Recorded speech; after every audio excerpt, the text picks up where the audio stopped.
welcome back to Kirk Kooks. Today is the first ever Pizza Wednesday. Pizza Wednesday is going to usually work in one of three ways. Number one, it would just be a regular pizza topping. So you've got like pepperoni, cheese and tomato, chicken and mushroom, ham and pineapple, that sort of thing. Just regular everyday pizzas, but we'll be making them ourselves. Number two would be a more extravagant topping. So we're talking like Big Mac, Southern fried chicken, that sort of thing. And number three is going to be pizzas that the Teenage Mutant Ninja Turtles ordered in the original 1987 series.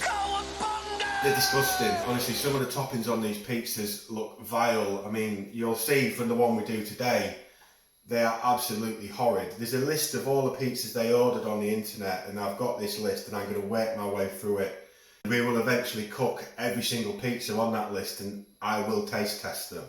I have warned some of my friends that I might actually let them taste test these at some point as well. So usually on a Wednesday there'll be one video put up and it'll be one of those three things. As this is the first Pizza Wednesday, I'm going to put one of each video up for the first week. So you'll have a regular pizza, an extravagant pizza and a horrible Teenage Mutant Ninja Turtles pizza. Because I'm doing three today, and it'll be the same most weeks to be fair, I'm not going to sit and make separate batches of dough for multiple pizzas every week. So I will put some text up here, and you can skip to that point in the video if you've already watched one of them and you don't want to re-watch the dough making process, because that's going to be the same for all three videos. So let's get started with our dough. The first thing we want is 121 millilitres of boiling water. So we just want to measure out 121 mils. Then to the boiling water we want to add 242 mils of cold water.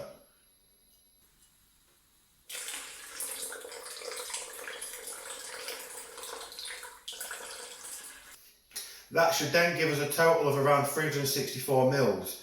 That will now be the optimal temperature for yeast.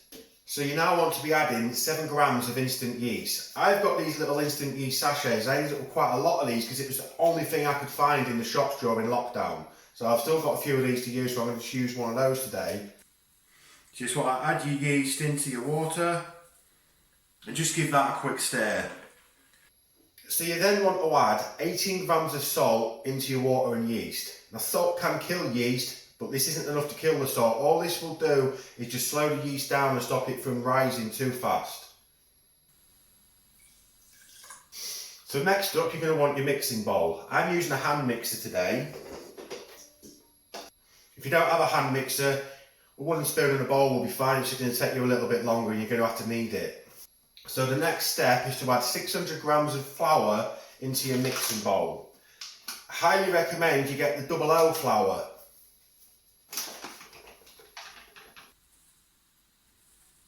So next you want to get your yeast mix and start slowly adding this to your flour and just keep giving it a slow stir.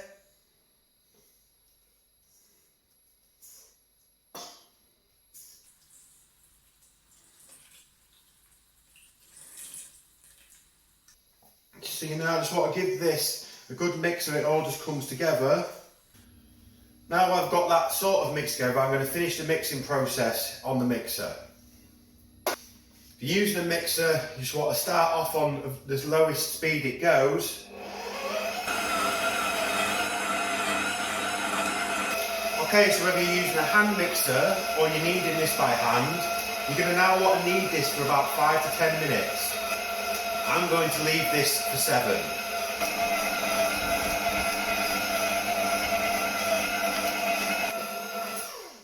And that has been 7 minutes.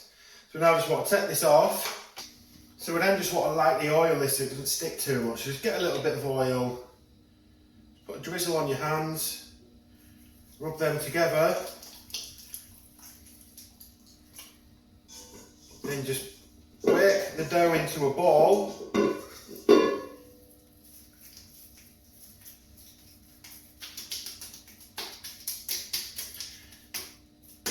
And we now just want to cover that with some cling film and leave that to rise until it's doubled in size, which with this recipe should be about 2 hours.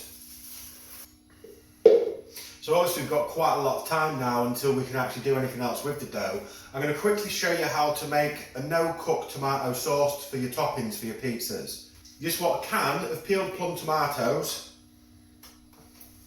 Just drain the excess water out and then just discard of that. Okay, so we now just add our tomatoes. Okay, so to the tomatoes we are going to be adding half a teaspoon of salt, half a teaspoon of oregano, half a teaspoon of rosemary, half a teaspoon of basil, and half a teaspoon of thyme. Now I just want to blend all that together.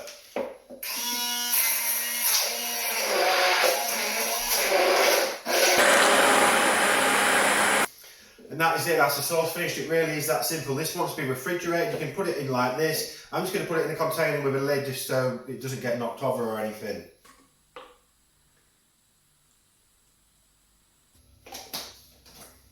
And that can now go in the fridge. That leaves us with still a lot of time left to spare, so go find yourself something to do. I'm going to go walk my dogs.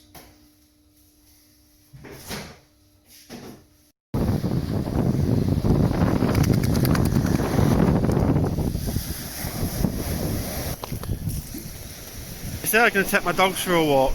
Loki goes for a walk. Ranger goes for a swim. Okay, so that's been nearly 2 hours, I think about 1 hour and 50 minutes, and this has definitely doubled in size.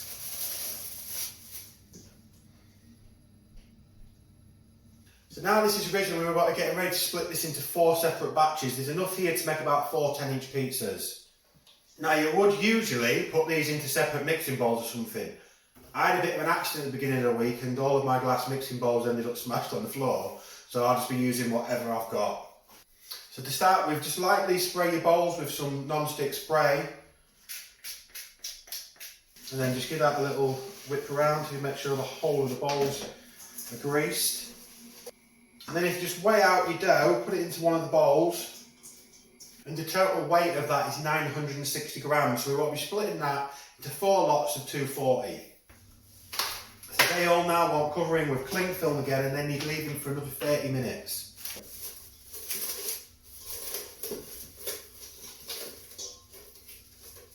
So once you've got all those covered, like I say, you just want leaving for 30 minutes. Now would be a good time to preheat your oven if that is what you're going to be cooking them on. I mean, there's so many different ways you can cook these. You can put them in the oven, you can do the frying pan method, there's so many different ways to cook them. And we will cover some of them at some point, but for the majority of the time, I'm going to be using my Baker Stone pizza oven. The Baker Stone is actually supposed to be used on outdoor barbecues, but I've had this thing for about 5 years and I always use it on my gas hobs and it's always worked fine. So while the pizza stove heats up, now would be a great time to get the burgers ready for the Big Mac pizza.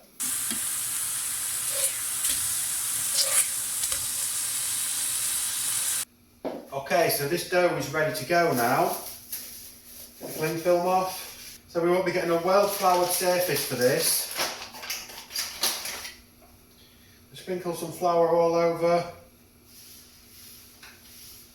Really good rub round. It'll also help to flour up your hands while you do that. Get your hands a good rub together. And we won't be taking the dough out. Put it down on here. Just give this a roll. Give it a bit of a dusting on the top. Right, so the first thing to do is using the balls of your fingers, not gripping it. You just want to gently spread this hat out into a disc shape.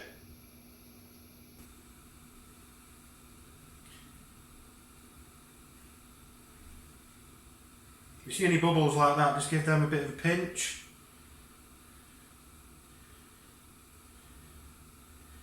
So once that is in a round shape, you then want to be picking this up at around 9 o'clock and 6 o'clock if it was a clock.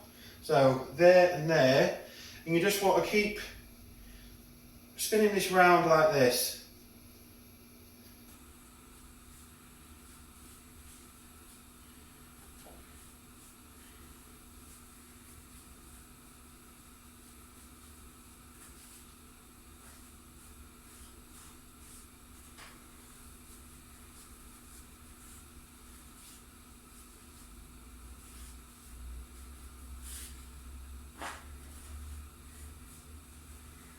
And that is now our pizza crust ready to start being topped.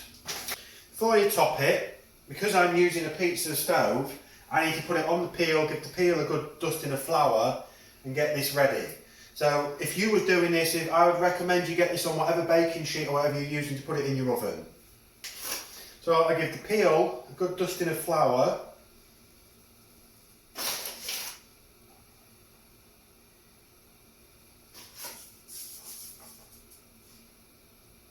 Then I want to move the pizza base onto the peel.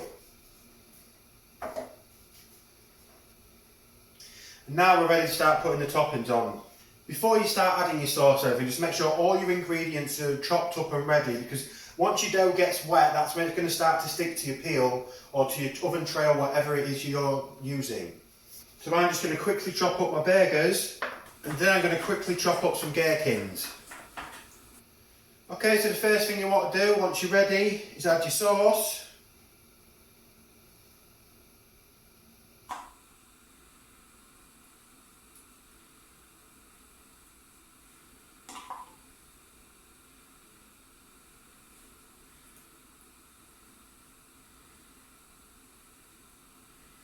Then we want to add some of our toppings, so we want some burger.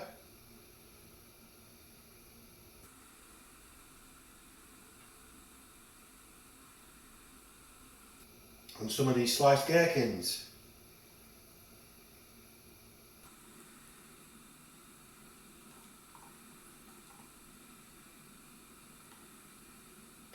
And then you want to be adding some grated mozzarella.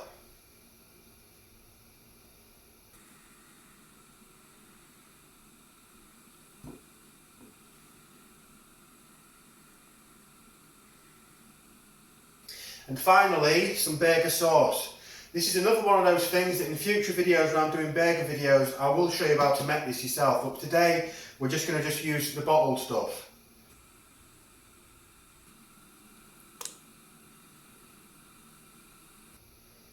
And then the final step for this pizza is to get yourself some olive oil and just gently push that around the crusts.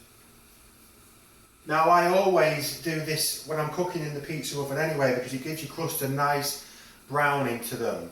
But for this pizza it's essential because we now want to add some sesame seeds to the crust, and the oil helps the seeds to stick. And that now wants to quickly be going into the stove.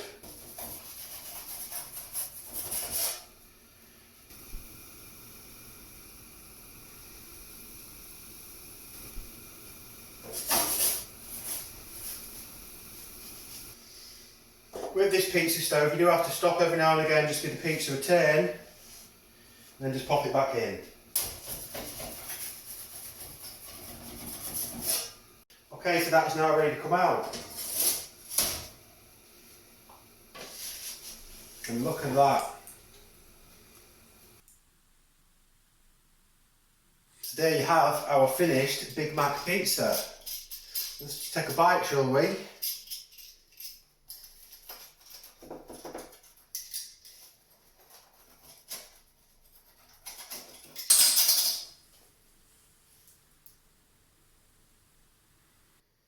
Oh, look at that cheese.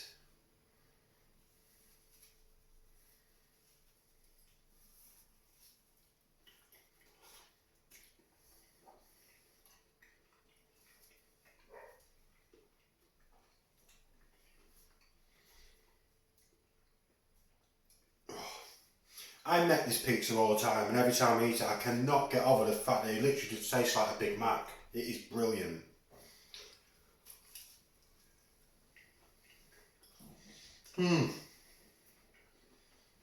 So there you have it, that is the Big Mac pizza.